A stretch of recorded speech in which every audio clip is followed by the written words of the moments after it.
Je suis Renelle de Fiévet. J'ai commencé chez Palialux il y a à peu près 8 ans et demi. J'ai commencé en tant que secrétaire et là, depuis 3 ans, je commence tout doucement à évoluer vers une fonction bien-être à destination des patients en fin de vie.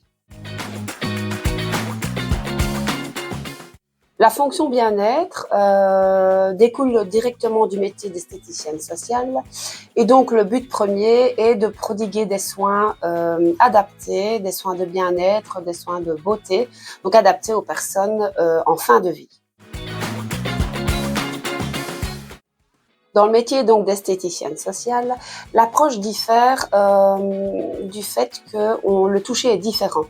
Donc, on propose au patient un toucher non médicalisé, un toucher qui lui permet de renouer avec son corps.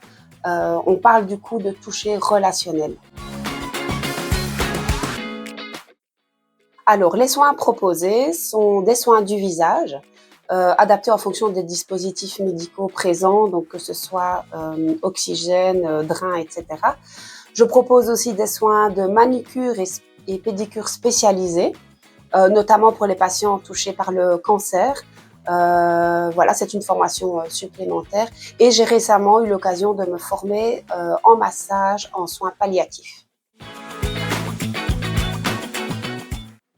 Le toucher que j'apporte au patient peut permettre de renouer avec son corps, ce corps qui est souvent vu comme un traître, qui est mis à mal par la maladie.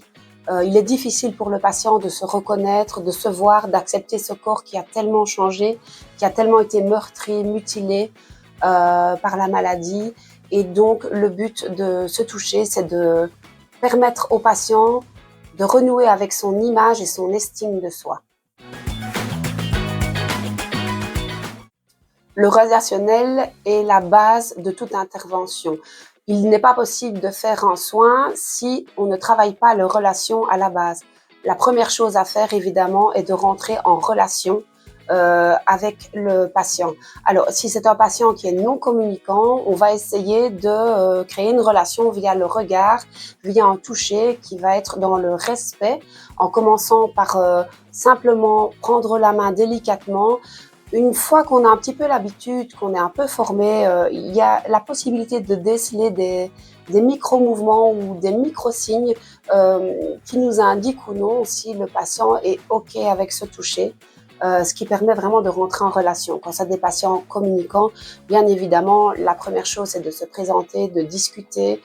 Il est important pour moi que je puisse connaître la pathologie du patient et si l'équipe infirmière ne me l'a pas explicitement dit, pour moi, c'est primordial de pouvoir en parler avec le patient, évidemment dans le respect de sa volonté, de ce qu'il souhaite me dire. Mais cette relation, en tout cas de confiance, doit pouvoir exister. Et cela demande que je puisse également me livrer un minimum, en tout cas pouvoir également parler de moi, de toute façon pour pouvoir une conversation, pour sortir un petit peu du contexte de soins et de maladie. Alors, ce que je vois, de nouveau, il faut différencier. Il y a donc évidemment les patients communicants et non communicants. Chez les patients communicants, la plupart du temps, ce sont des personnes qui n'ont pas souvent eu l'occasion de s'occuper d'eux et pour qui ce soin est une première. Et donc, à la fin du soin, je crois qu'il ne m'a jamais arrivé d'avoir d'avis négatifs. Les gens sont extrêmement contents, me remercient d'avoir pu avoir ce temps pour eux. Ils ont cette impression d'être dans une bulle et d'être un petit peu sortis du milieu hospitalier et de pouvoir bénéficier d'un moment pour eux. Pour les patients non communicants, alors là, c'est très subtil. Voilà, il faut pouvoir de nouveau déceler un petit peu le langage non verbal, mais on remarque une détente générale du corps et du visage lorsque j'ai l'occasion de pratiquer soit un soin du visage ou soit un massage. Alors, ce que ce travail m'a appris ou apporté, je dirais un petit peu les deux choses.